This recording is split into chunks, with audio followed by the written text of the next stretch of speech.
We're going to discuss the Charlotte 49ers today. Now, this is a team that didn't get to go to a bowl game. They lost their head coach because, well, he got fired. With 2 games left to go in the season, they got a new head coach now, but they're still sixth in the they were still sixth in the conference in 2024, actually over a team that had a better record than them, which was North Texas that I talked about yesterday. Now, the team itself, not too bad. I mean, they looking at the stats and everything, they weren't too horrible considering, well, they're a group of five school and they were a mid-range group of five school. So we're going to discuss how they did this past year. We're going to discuss now. I can't discuss the quarterback because quarterback's already at another school. This is the problem with group of five schools. They have to deal with, hey, if a player gets good, then they either get poached or something. So they don't get a chance to build a team worth the flip because of this. And I'm not a fan of that.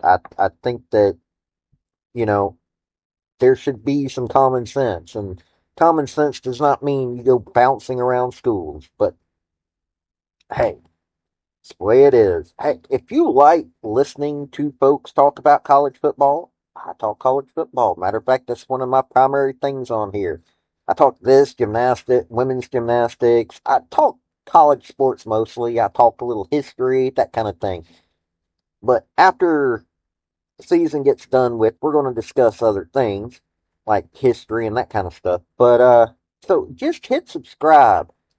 I'm trying to build a nice community here. We're just going to talk sports. It don't matter what it is. I want folks to be able to discuss sports with each other, and I've got plans for this. So, let's get into it. Hey folks, this is Paul with Redneck Sports. I want to thank you for viewing my video, and I want to give you one thought process. There was a famous coach at University of Tennessee by the name of General Robert Nealon. He had 6 maxims, but number 2 maxim is what everybody should apply to their life. Play for and make the breaks. When one comes your way, score. That's how to live your life right there. Okay, we're going to discuss the record first.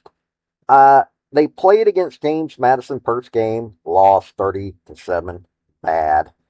Played North Carolina, 38 was a 38-20 loss.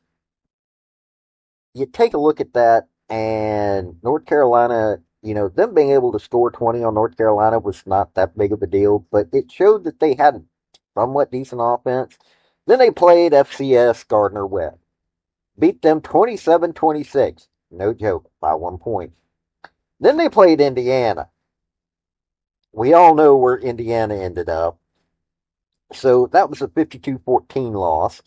They beat Rice 21-20. Beat East Carolina 55-24. Navy smacked them down 51-17. Memphis beat them 33-28. Tulane smacked them down 34-3. South Florida smacked them down 59-24. Florida Atlantic was a win for the 49ers after South Florida. That loss caused Biff Poggi. Now there's the name right there. Biff Poggi got fired at that game, so they had somebody else doing it. They beat Florida Atlantic 39-27, UAB 29-27. So you can see from looking at this, they were close. They had a good football team. They just didn't have the coach to handle that football team. Poggi, Biff Poggi. Okay, sorry. I'm going to try not to make fun of that poor man's name. Wasn't that good of a coach, it seems. So let's get into the offense now. Okay, so we're not going to discuss a separate thing for the quarterback like I do some of my other videos because he's already transferred. It would have been nice for them if they'd been able to keep his name's Deshaun Purdy. He passed for 1,802 yards. I don't know why a bigger team wanted him. He was 100 completions of 200 attempts, so 50% completion ratio. Threw for 10 touchdowns, threw for 6 interceptions. He got sacked 24 times. So 2 times a game he was getting sacked. So that probably means that his offensive line wasn't holding it down too good. But now Max Brown. Now we're going to discuss all three quarterbacks. Max Brown was 43 and 93. That's a 46.2 completion ratio. Uh, had 3 touchdowns, 6 interceptions. Trexler Ivy, 34 59, 57.6% completion ratio, had 3 touchdowns, 2 interceptions. So you can tell they didn't. Hmm. Now, Hashawn Wilson was their leading uh, running back, 91 carries, 559 yards, 7 touchdowns. Curtavious Norton, and I probably just butchered his first name, had 129 carries with only 525 yards, but he also had 7 touchdowns. Um, C.J. Stokes had a touchdown, and Deshaun Purdy had a rushing touchdown. But he rushed 41 times at negative 130 yards. No joke. Uh, Trexler Ivy had 4 carries, 3 yards, no touchdowns. Now, on the receiving side, Omega Blake had 32 receptions, 795 yards, 9 touchdowns. Isaiah Myers had 13 carries, 237 yards, 3 touchdowns. And there were a few other guys that had them. There were 16 touchdowns altogether. Uh, this was not a stellar offense. Their offensive line, from the looks of it, just couldn't do their job, which probably helped with them not being able to get that many, or while they had 14 interceptions with only 16 touchdowns. It's they need an offensive line coach at that school. There's no question about that. Offensive line carries a lot of weight, and you know that if you're a football fan. Okay, now on the defense, Reed Williford had 77 tackles, and Dante Balfour had 2 interceptions. So, looking at this defense, you had 3 guys above 50 tackles. That's how I look at how good they were. One guy, Chance Williams, had 4 sacks. Williford had 2 sacks. Dre Butler had 2 sacks. Another few guys had 2 sacks and 1 sack. They weren't really getting after the opposing side's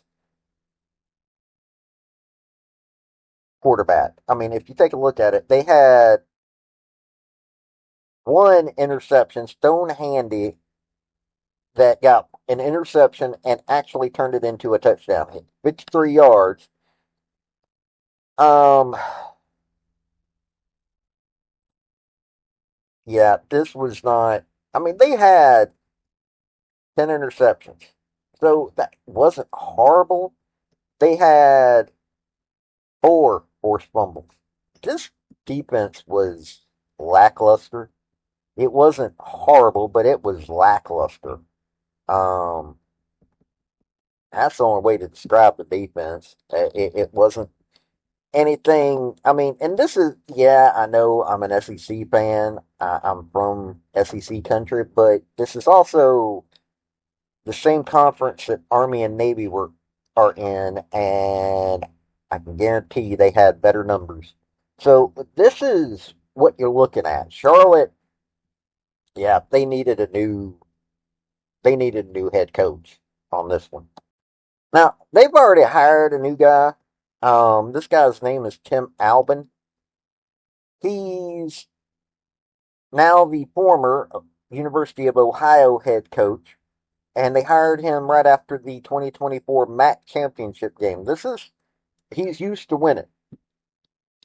Um, I don't know how well he'll do, but I mean, he's coming in. He was at Northwestern Oklahoma State, where he was 25-8. He was at Ohio, where he was 33-19. They won the conference title. They won while he was at Northwestern Oklahoma State. He won an NAIA championship. No joke. Uh, he was in three bowl games at Ohio, Arizona, and Myrtle Beach. Well, he got them to the Cure Bowl, but he wasn't the coach of it. So, yeah, Tim Albin's looking like he's a much better guy. Um, you take a look at what they've got coming up. This is a no joke schedule. Okay, they got North Carolina. It looks like North Carolina's going to be coming to them, oddly enough. Um, I don't think they're going to be able to beat North Carolina, especially not this year. And they're going to be going to Georgia on November 22nd. So, yeah, that's a bad loss coming up. That they're going to be a tune-up for Georgia. Them dogs going to be barking. So, that's going to be a tough season for Albin coming in. But honestly, looking at the other teams that he's got to go up against, I don't know what to say on this at this point because they're a good. They were just right there, but how many of those players now going to be gone? That's going to be the problem. Their defense was lackluster, but they were getting there. So that was the only thing to talk about on this one. Well, folks, this has been Paul with Redneck Sports. I'll talk at you later. I want to thank you for watching my video. And if you like what you saw, like, subscribe, and comment. Y'all have a good day now.